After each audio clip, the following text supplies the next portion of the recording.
It's recording. We restarted. Yeah. Technology is great when it works. So I apologize to you guys for having a small inconvenience in this interview. So it will have two parts, So today we are talking about Chinese medicine and use of plants in sorcery. So we talked about also working with Solomonic magic and how it connects to Set. So we stopped just around there. You talked about comparison between the methodology of the Temple of Set and Solomonic magic, but what are differences and similarities between the two systems? Well, let me see. In the temple, the idea is when you're working the spell, to work your will on the universe, to make the universe bend to your will, to do things on your, to do things that do that. I look at it a little bit differently. I've done that, but even when I was in the temple, I was using runes and I was using martial arts to cast spells with. So I guess I was imposing my will in a certain way. And there is ceremonial magic attached to it if you want to do it, and we all enjoy doing that. But it's not really necessary to work magic to do ceremonial magic along with it, because the whole idea is to establish a state of being, and a magical state of being. And a lot of folks in the temple don't have any practices like that. I always had one myself because I'm that kind of a guy. But later on, after I left the temple, I started looking into other magical systems and seeing how that works along with what I'm interested in. And I found that I use a combination of what would be termed right-hand path or white magic as opposed to and black magic together, because they do work together. What I mean by white magic, in the old definition of right-hand path, was what considered right magic. White magic is the use of the will and the subconscious mind working together to affect a change in the universe or to affect a change in one's life. And being a hypnotist, I really like that concept. And so I work with that, and I work with the will of Set at the same time while I'm working those spells now. So I've changed a little bit in the way that I practice magic from the way I did when I was in the temple. Does that answer your question? My question was actually, so you are taught certain magical techniques while you are in a temple, and then you started reading maybe some Solomonic magic material and other materials when you left the temple. So what's the difference between materials in a temple, between magical philosophy in a temple and Solomonic magic? Okay. Philosophies. What's the difference? All right. Now I understand your question. In the temple, when people write articles for the Scroll of Set or any other body within the temple, it's theory, mostly theory, principles, concepts, things like that, without actually how to. Not really. This is how you go about working this particular spell. People will talk about what's involved in lesser black magic and their experience with it, or with greater black magic and their experience with it, but they're not going to lay out a system of how you actually do it. Whereas if you're looking at the Golden Dawn or the OTO or basic witchcraft, and some of these other magical schools of thought, they actually have a set program or a set format that you follow to make it happen. In Setianism, people who work magic, they create their own format, but they don't publish it. Okay, so in Setianism is more like a precursor to chaos magic. It's like Yeah, yeah. I guess that would be a good. It's it's close to chaos magic in that regard. Yes, absolutely. so Setianism is kind of grandfather of modern black magic, like ideological grandfather. First you have Setianism, then you have chaos magic, and then you have modern thing, whatever we do today. I mean, there is no definition. Like everybody is having his own thing, but There's no essentially, dog. There's no yeah, dogma. yeah. But essentially, what Setians try to do is they try to take magical techniques and then adapt them to the individual and adapt those techniques to the modern scientific mindset and to the modern philosophical opinions of materialism and kind of mentalism, because Hmm. we in modern science kind of know that everything is kind of mental but not exactly. So there are two principles of modern materialistic philosophy, which are materialism and mentalism. So Setians try to kind of put magic into that framework. So another question, which is really, really interesting question for me. The last time we talked about Black Flame and what it is according to the doctrine of the Temple of Set. But this time also another really important question. What are spirits according to the Setian doctrine? Do they actually exist or are they the projections of the mind? What are they actually according to the Setian definition of them? Hmm. Interesting question. Well, uh, in the temple, don't really talk about spirits. We talk about daemons and actually becoming your own daemon. And having looking at these other various demonic entities, we don't really see them as entities outside of ourselves, but aspects of ourselves that we can develop.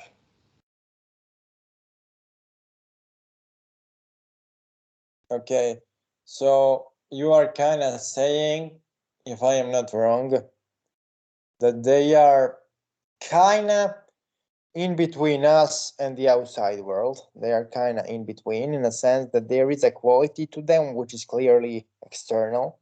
For Mm-hmm. example, you call upon the spirit and you feel the pressure, the heat, objects moving in weird ways. So there is a physical aspect to it. But there is an also inability of operator to separate whatever is external from his own psyche. So it is essentially an aspect of the self, but not self in a small, limited way. It is an aspect of much larger self, Mm-hmm. of much larger self, and that's kind of something which I found a lot in Dr. Aquino's writings and in many older writings, even the Egyptian writings, is they talk about different versions of the bigger self. Right. Now, people interpret it as a higher self, so they identify it with a Christian dogma or something, but it's not necessarily higher self. It's more like a bigger self. It's more like an expanded consciousness, and it's expanded in a way we don't quite understand. It's not vertical expansion of consciousness. It's not like some cloud is expanding. It's not even the expansion of awareness, as some people claim, because the expansion which happens is essentially uh, impossible to define, but it is there. Mm-hmm. Oh, yeah. I keep thinking um, Nietzsche, talking about developing the Ubermenschen, uh, superior man or woman by overcoming great difficulties in their lives. That's Nietzsche's idea of that. And I think what you're talking about is something else. I think you're talking about entities that are beyond us that we can tap into that can help us, get through life, or to become, as have become like, I guess, in that regard. Is that where you're going with that? But kind of, yeah, yeah. Let's not try to philosophize. Yeah, it's mostly that you simply use different terms, sir. It's kind of different terminology, but the same thing.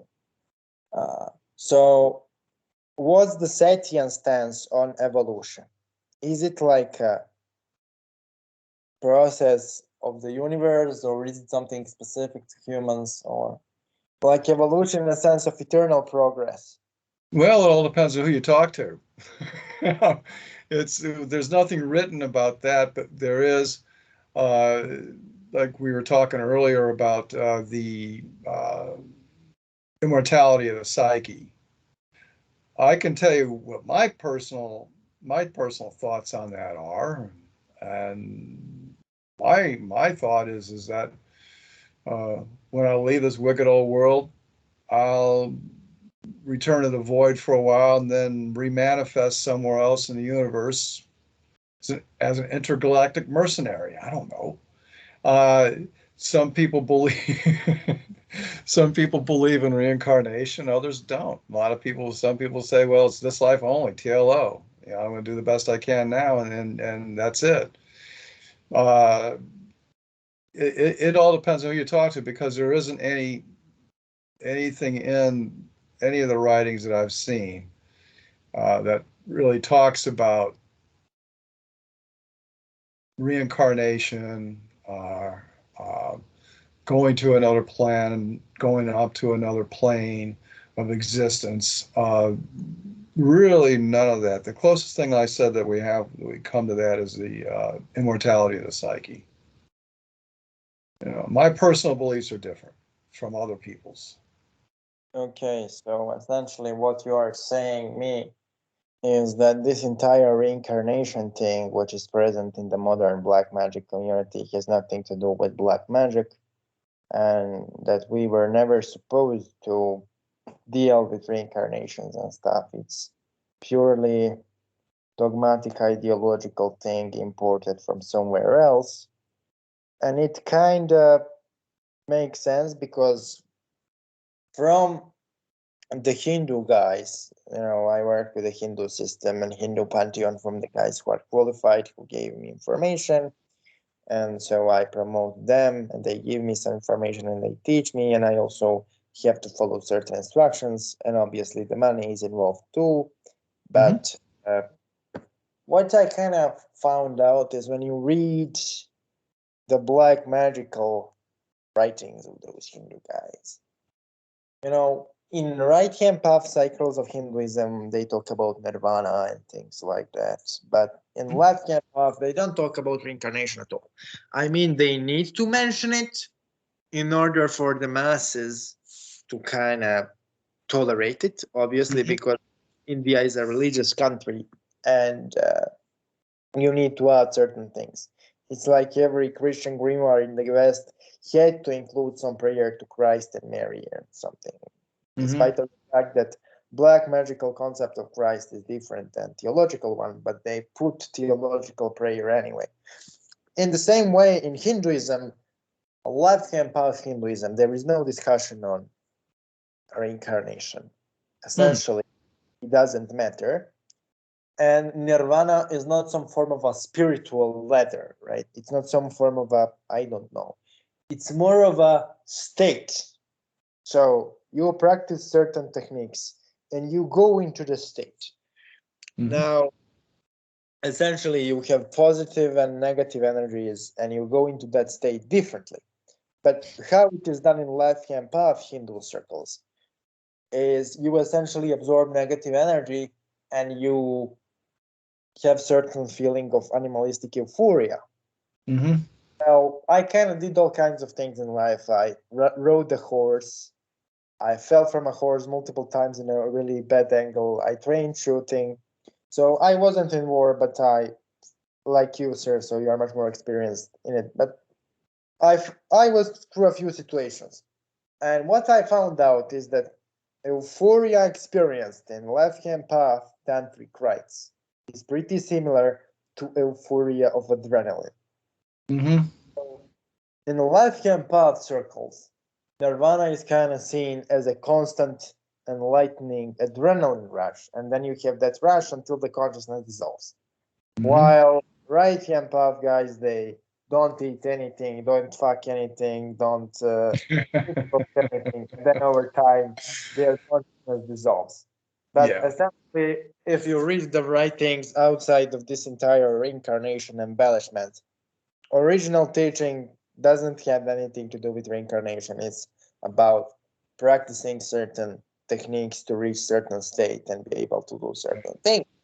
And what is shocking to people who are not familiar is that, like, to them, as far as I know, to those darker Hindu guys, there is no distinction between you cursing the fuck out of your neighbor and you calling one of the dark gods. Both are equally important. So there is no that distinction between TRG and lower magic. That's absent. But at the end of the day, those things kind of meet in the temple too. It's kind of at the same point. So I understand.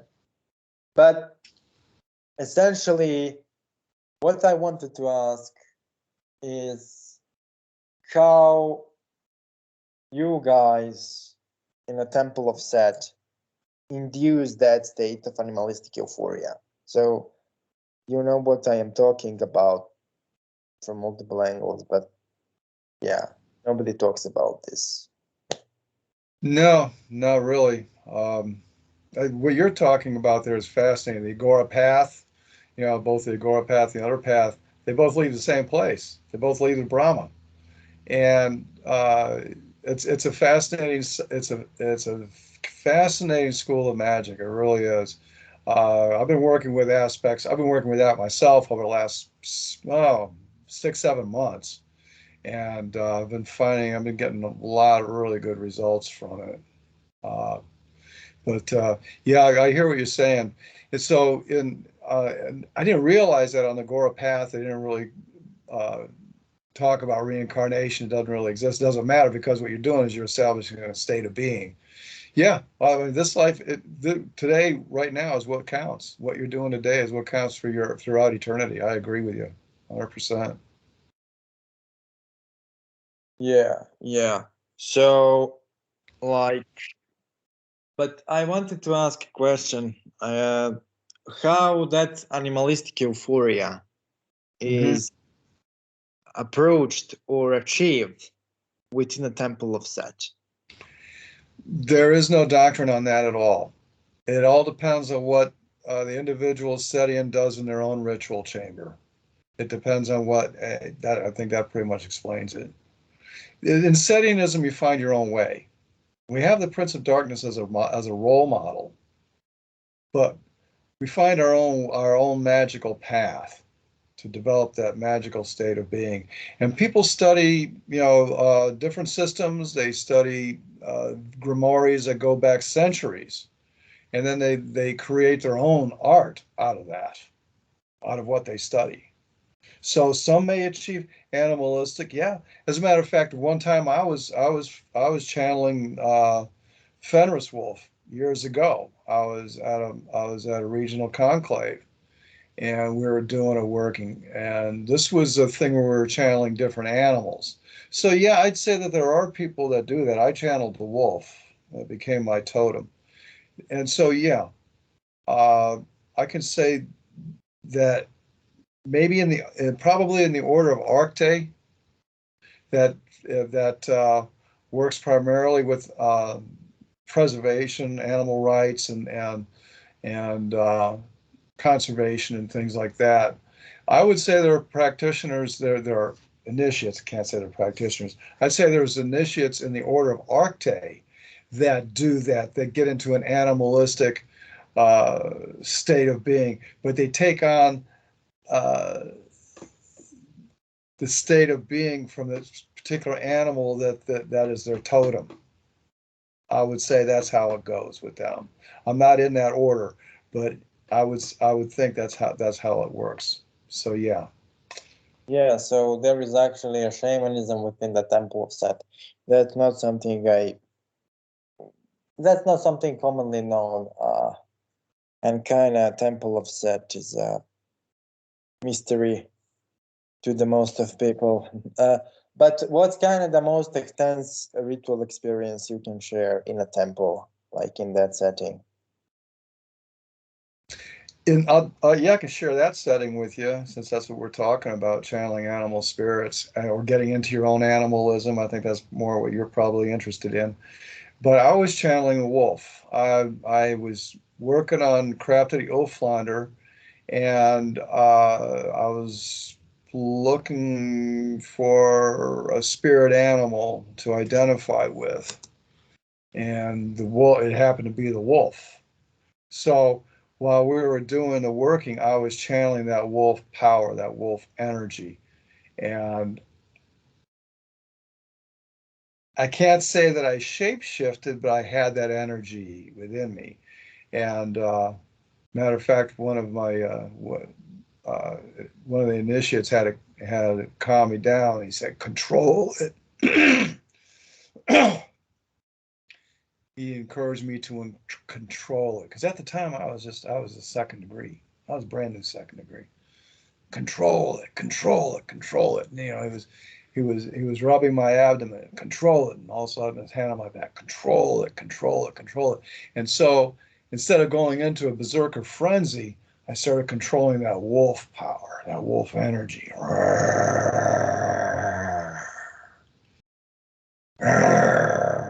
And I still draw on it when I want to.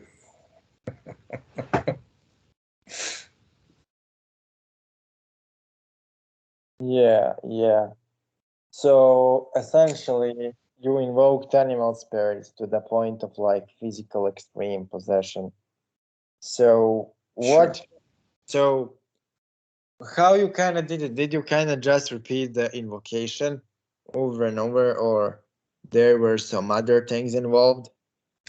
It was just, it wasn't an invocation. I just channeled the energy of the wolf. I picked up the wolf spirit. I channeled the energy of the wolf. There were other things going on too. Other people were, they were channeling other animals.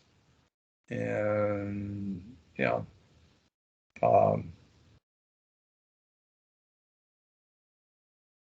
Yeah. I can't really tell you what they were channeling, but there were people who were channeling other animals. I was more concerned with what I was doing. Well, essentially, but the question is, since you kind of said you picked up the spirit of the wolf, how to pick up the spirit of the wolf? Because that's something I have been trying to do. Oh, oh well, I just be, if that's your totem, you know, just pull on it. Pull on it. Next time, you're alone, you want to work with a wolf, just draw it. Just draw it into you. Become that wolf. Because you're at one time in your eternal life, you were a wolf. Yeah, so Yeah. what you suggest is for me to just focus and connect with the Yeah. wolf. Yeah. Look at a picture of a wolf and just start channeling it. If that's the kind of energy you want to work with. Yeah. Yeah, Yeah. and you do Go it. go to the zoo and see if there's any if the local zoo, if there's any wolves at the zoo. Find a wolf somewhere, see if you can connect with it. Either on YouTube or somewhere. But you want to pick up the spirit. You're identifying with that wolf spirit. You got that wolf spirit. You're a lone wolf kind of guy. You can do things on your own, but at the same time, you can also run in packs with other wolves.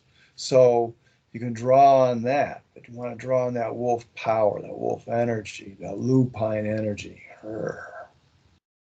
Yeah, yeah. So it's kind of pretty useful. So you kind of tell me to stop thinking about the methodology and start thinking about the connection. Instead of thinking how to do it, I just do it and roll with it. So it's That's kind right. of it's kind of really useful advice, not only for this situation in my life, but for many others. I think I am thinking too much about so many different things, sir. And thank you for giving me advice from years of experience. Oh, Essentially, but so regarding connection with the spirit animal, uh, what to do after it? So I did it, it happened properly, and what to do then? well, after you've channeled a wolf and you got that wolf energy, that lupine energy, you just use it in your life for whatever you want to use it for. You know. So essentially, I need to spend it. I invoke it and then I spend it. Okay. So that kind of makes sense. That makes a lot of. Yeah. When one of the things I love about Native American culture is people would identify with certain animals and they'd accept them as a totem, and they would live with the spirit of that animal throughout their lives. And it's interesting that in Shaolin Temple, the monks perfected their art based on five animals: uh, tiger, snake, dragon, crane, and leopard. Okay.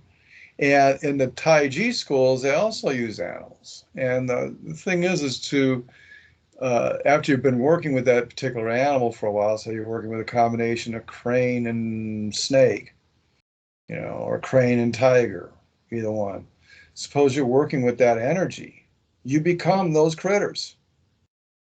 Well, it's like the chameleon man from Greek mythology can change from one animal into another. Yeah. Change that energy from one animal into another. For example, you want to use that wolf energy. So when you need that wolf energy, you can use it. Or if you study tiger, leopard, or any of those other Shaolin systems, because it's all one system, but there are other systems within them. But that's a whole different story. You take on the life condition of that animal, you take on the spirit of that animal when you're working with it. Yeah. Yeah. Uh, Same with the so, natives. so essentially, uh, we kind of touched a lot of subjects today, a lot of different subjects. The next part three interview will definitely be on the one topic, and that will be mind war. Okay. So I want to I'll make that kind of clear. But this I'll interview, start. at the point, we talked mostly about the plants, the temple of Set, and the animals. But for the end, uh, we kind of you kind of explained a lot of practical stuff. But for the end, we should like talk about. Do you know how to connect with the spirits of the plant? I'm learning. One of the things I've learned from being in this program is, yeah, talking to them. Like if I'm going out in my garden and I need something for medicine, I'll talk to the plant for a second. I'll say, hey, can I have a couple leaves for medicine? And they'll give them up, as opposed to just grabbing it and pulling it up out of the ground. Because if I do that, it's not going to come up as easy. And being outside and tending to the garden, pulling the weeds and not using pesticides or anything, you have to actually respecting them as spiritual beings. uh, makes a big difference in the kind of the quality of medicine that I can make from those herbs. So yeah, I'm finding there is a spiritual connection. And one of the things, now that I'm entering the winter of my life, I'm becoming more spiritual. Not only my magical work, my magical practices, my magical uh, studies, uh, my medical studies as well. I'm becoming more spiritual as I get older. Yeah, yeah, Reaching out to these other spirit beings because I know they exist. Yeah, and uh, treating them with respect and you know, honoring them. if ever I bring them into my ritual chamber, when I do, because I have uh, worked with Lilith and working with her extensively for over almost a year now. But yeah, working with plants, it's having a spiritual quality to it. Actually talking to them and saying, hey, I need a few leaves for medicine, or I need your whole plant, and then I thank them. I need the whole thing. I need the roots and all for medicine. And as long as I tell them it's for medicine, everything's cool. That it comes up real easy. Especially when they let me know, hey, these plants are coming around me, they're choking me out. Can you take care of that? Sure. It's an empathic kind of thing. It's not, they're not talking to me like you're talking to me. It's more of an empathy thing. Yeah, you can receive the information transferred through the energy, and then your mind translates it into something which makes sense. And what's interesting is that when you have this type of communication, you always kind of feel pressure from outside. When you are in contact with your subconscious, you always feel pressure from the inside.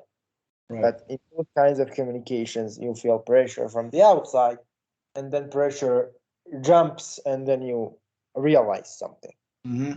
So there is an actual external object with which you are making a transference of information. Yeah, absolutely.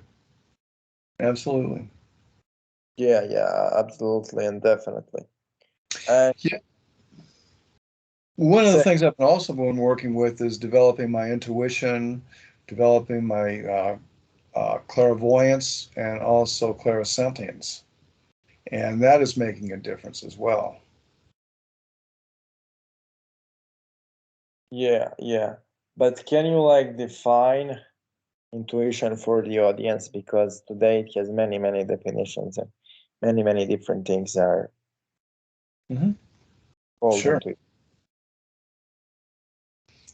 In regards to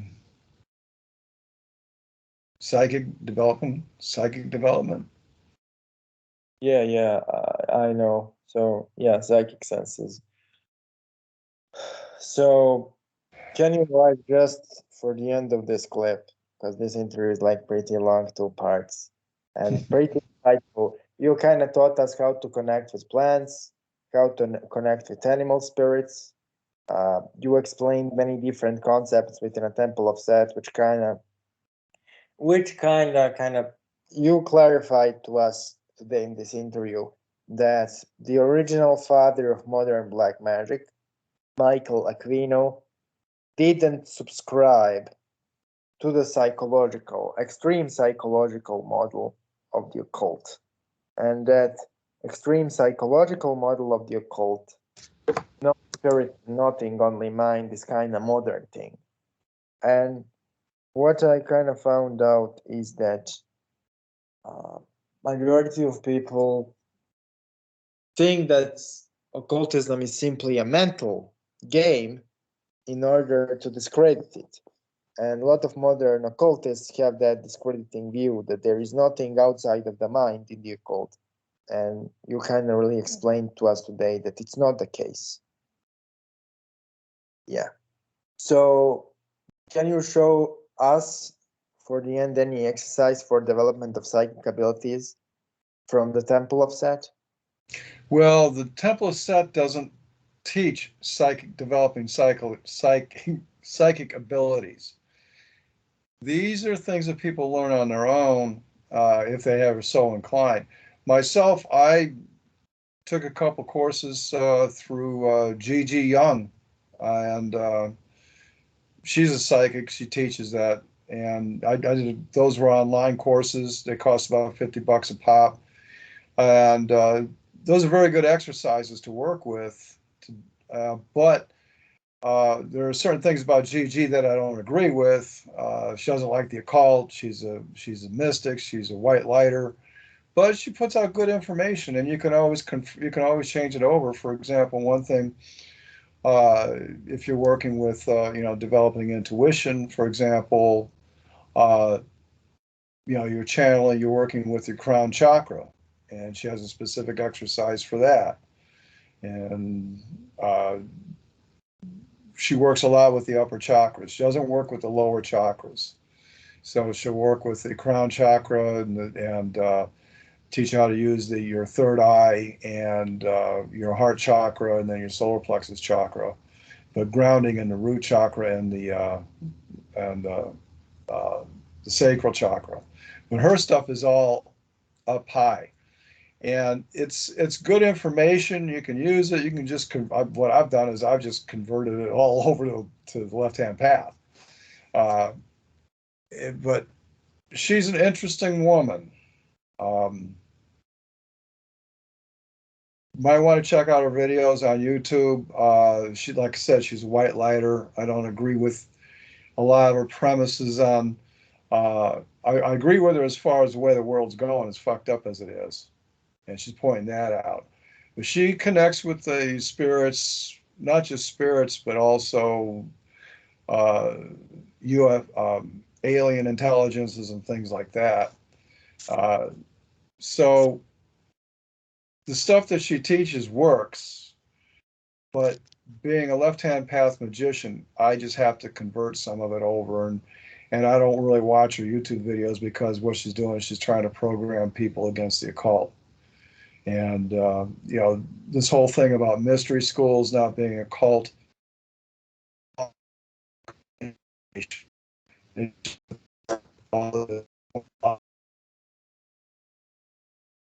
or I have, it works just fine for me. Yeah. Yeah. Yeah. So thank you, Robert, for being with us Sure. for a second time, and we will definitely have a third time. And the topic All of right.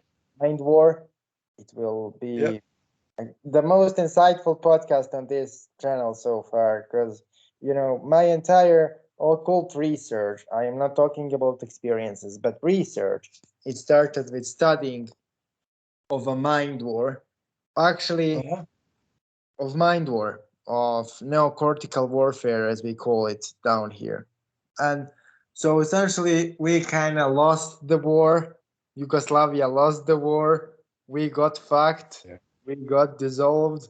And so a lot of people, are asking themselves why we got so fucked. And so lots of people are studying essentially why we lost the war. And in that study of neocortical war or mind war is kind of research on that topic is kind of intense in the Balkan Peninsula. Unfortunately, a lot of people connected with reptilians and aliens along and all kinds of nonsense. Yeah, right. Yeah, that whole thing during the 1990s, uh, what was going on around that is Bill Clinton was having he was going through a pretty rough time. He got some bad intelligence on Somalia. Well, no, it was in yeah, it wasn't Somalia. I think it was in Kenya, where Al Qaeda was operating out of an aspirin factory, or they were creating chemical weapons. Well, yeah, what they did was they bombed an aspirin factory that they thought was making chemical weapons in. So that was a screw up. Also, the American embassy came under attack. I happen to know, I happen to know Marines who were in that whole mess and how they had to deal with it. And then the Monica Lewinsky thing came along. He had a bimbo eruption. And at that same time, Milosevic was making his move, and the Europeans didn't like it. They were accusing him of all kinds of fucking genocidal crap, and then they just started bombing the shit out of your poor country. You know, I know guys who were in Bosnia who were just patrolling where they were with the UN. They were patrolling up in the mountains up there. One guy refused to wear a UN beret, and they kicked him out of the friggin' army. Florida. They court-martialed him. Yeah, it was just a mess. It was just a real mess what happened over there. It was all about power and control. It was all about breaking up the Baltics, the Balkans, and spreading hate and discontent throughout Eastern Europe and breaking it up so they can get them to join NATO and all kinds of crap going on. So you lived through it, or your Yeah, parents yeah. did.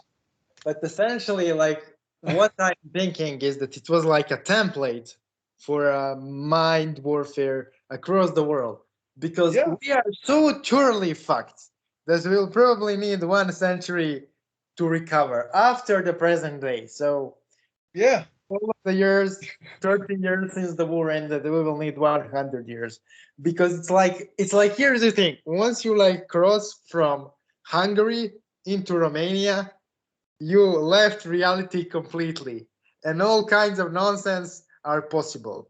Like, essentially, we are currently in my home country, we are arguing over nothing. Like, if I present to you what people in my home country are doing to themselves, you would probably put us all in a mental asylum. But yeah, that entire mental warfare did so much damage that you cannot talk sense into people. It's all pure nonsense. And yeah. what's kind of currently happening is I'm kind of amazed and also afraid, because I have a family down there and some of them don't want to move, and shit can get really bad because we are still fucked up and some things are happening. But essentially, the reason why I want this to be next topic is because when some population is under mind warfare, under mental warfare, they all look like. Did you ever like saw an oxen, little oxen, like a calf, and then you hold the calf in a one closed place for a really long time, and then you release the calf outside, and the calf is just like standing in front of a place, not moving. That's how population of my home country looks. Like, they are so paralyzed and so stupidized that there is no possibility of them coming to their senses anymore. Wow. It's impossible to criticize them. It's impossible to say anything because it's just them. It's all Hmm. it's not like in America where you have a public discourse or you have some form of something, and you have a portion of population which is like semi-aware. In our home country, it's all like dead. It's all like nonsensical. Nothing makes sense, and everything is permitted. So it's really like painful to grow up in an environment which is so heavily affected by this form of military activity. So yeah, uh, but I see magic as a way of liberating from that, Yeah, and magic is actually pretty useful because you kind of start to read the fields. You start right, to read the movement of the human consciousness, and right. that's kind of the biggest advantage, because you kind of can predict the future at the basis of that pretty accurately. Well, yeah, I agree with you. Magic is very empowering. And even though the world is going to shit around you, you know how to deal with it. Okay. Yeah, And so you can deal with it effectively and efficiently. And uh, you got, you have something they don't have. You know, they'll yeah, wander around and argue with each other over bullshit. And you know what the hell's going on. You know, yeah, uh, now on the book Mind War, it may not be what you think it is. Dr. Aquino lays out how you can establish a war fighting unit, and what's involved in a mind war fighting unit. And we can talk about that and certain aspects of it. And you might be able to see how some of it might be applying to what you're dealing with. But I think what's going on not only in your part of the world, but over here as well, is a big old mind fuck has been going on for a long time. And when people turn their minds over to their TV sets for 6, 7 hours a day, and they're being programmed, and public opinion is being formed by the media. And yeah, I guess you could say that's mind warfare going on. I can definitely see it. It's definitely going on. But I think what Dr. Aquino laid out is a little bit different from that. But who knows? We could talk yeah, about yeah. it for sure. I definitely, because like propaganda on media is like a surface level of a mind war. Yep. It's like retarded level of a mind war. What I am kind of talking about, maybe we didn't understood each other well, because because it's a difficult topic to discuss. But essentially, what I'm kind of discussing here is not necessarily propaganda on a surface level. Okay. What I'm talking about is they literally took out the entire mentality of a people. So 100 years ago, when my grandfather was born, my grandfather is 80. When he was born in a house without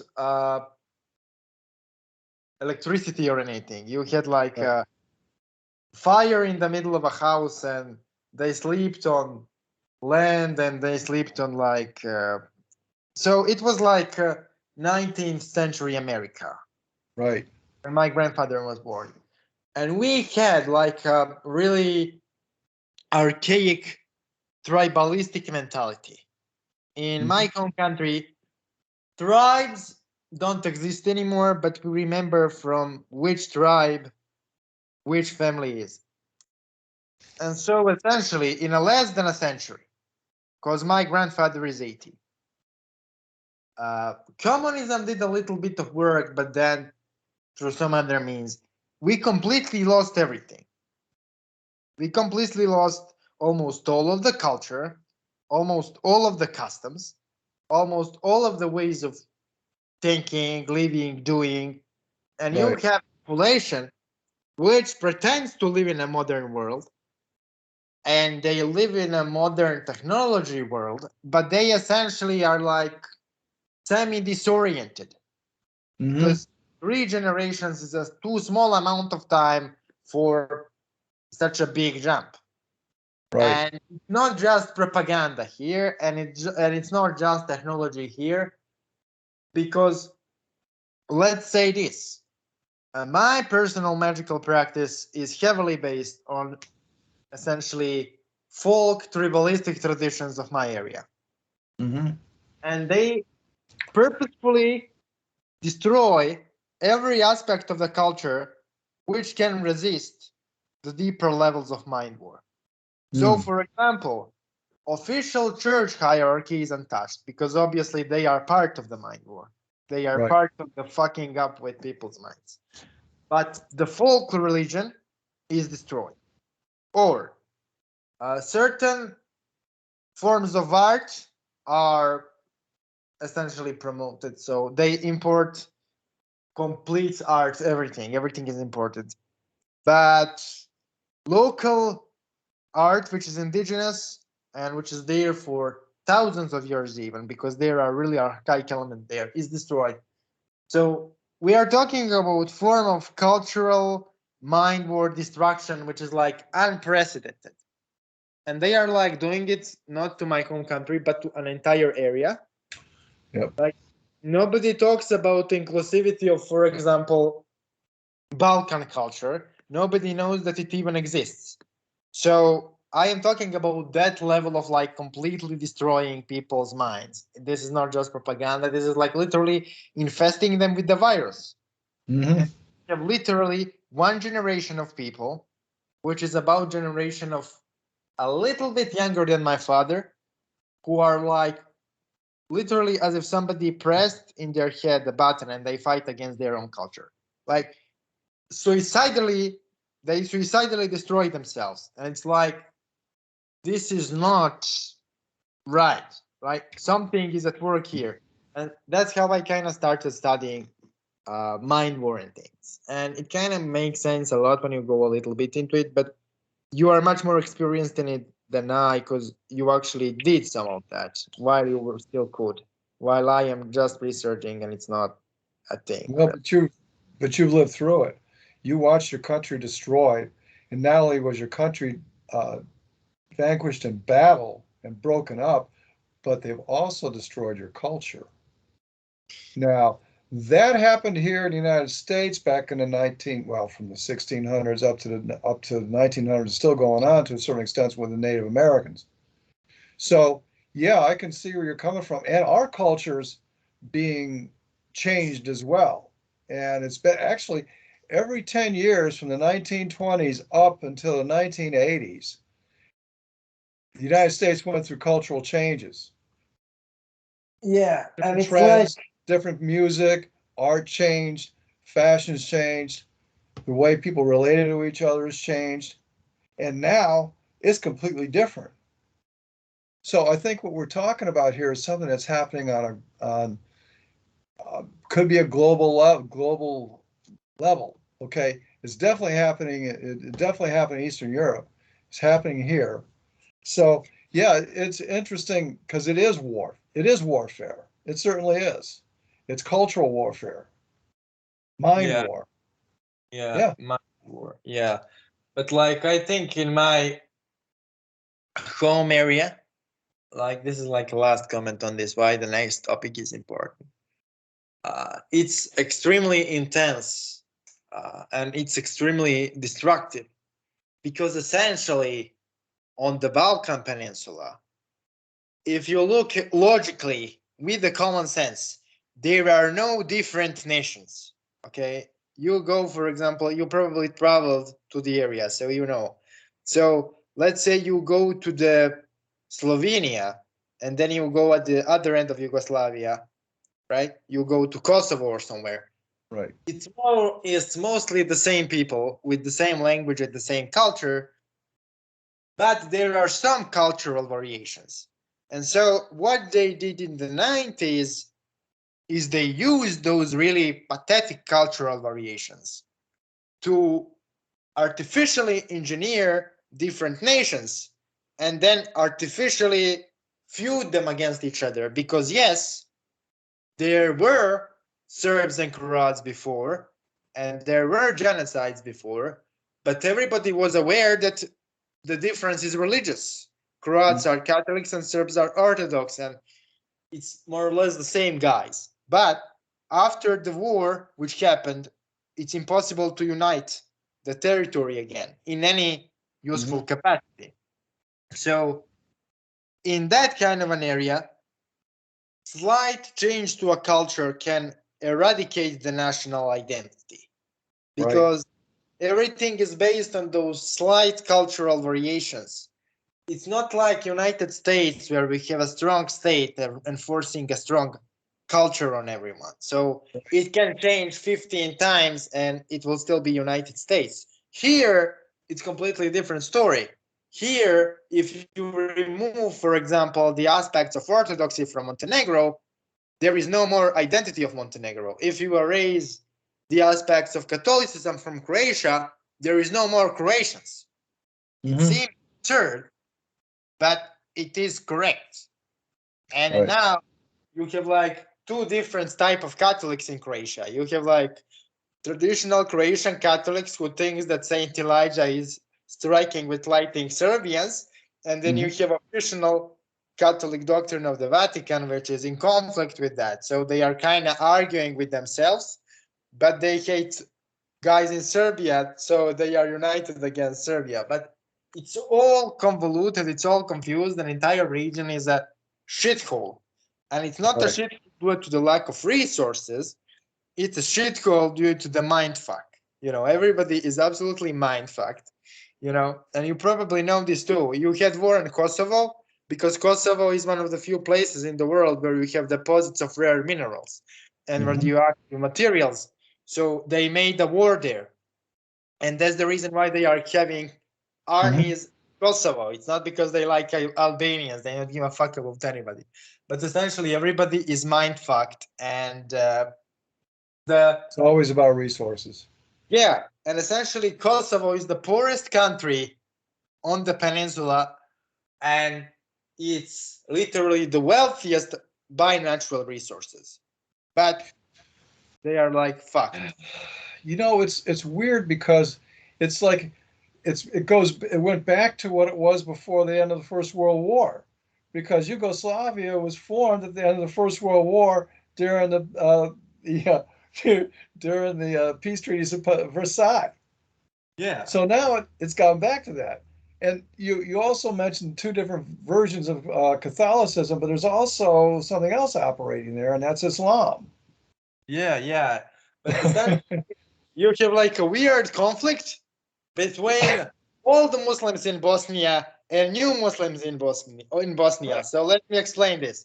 So Saudi Arabia is putting oil money, and they are essentially becoming a Vatican of Muslim world, right?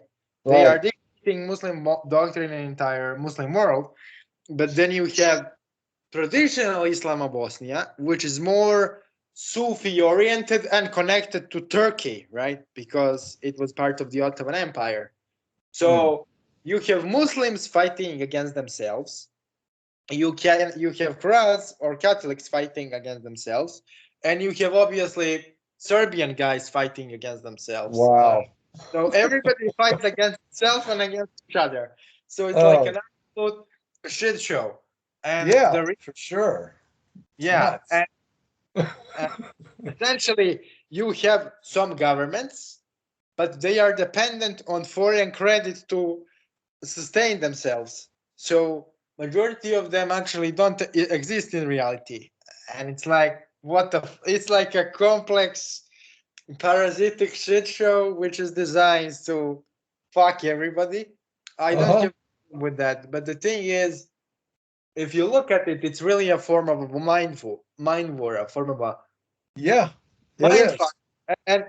And that's why it will be useful for people to know, for example, how Michael Aquino formed units, because some of those units are probably still operating.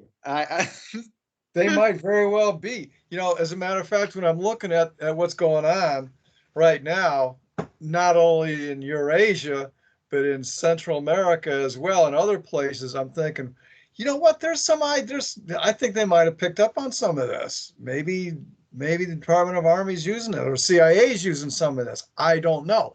But so now you've motivated me to, go deeper into my Mind War book and take some notes and really think about this deeper. So next time we can have a serious conversation about it. And there's a couple of other books he wrote too, based on that. And one is called Mind Far, and I forget what the other one is, but I'll find out. Because he was involved in all this shit. He was involved in the Stargate project. He was involved with the Jedi program, all this kind of stuff. Now he downplays all of that. And when he's talking about MK Ultra, actually turned out to be a disaster. It didn't work out. But because he's going to put down his opinion on it and everything that happened.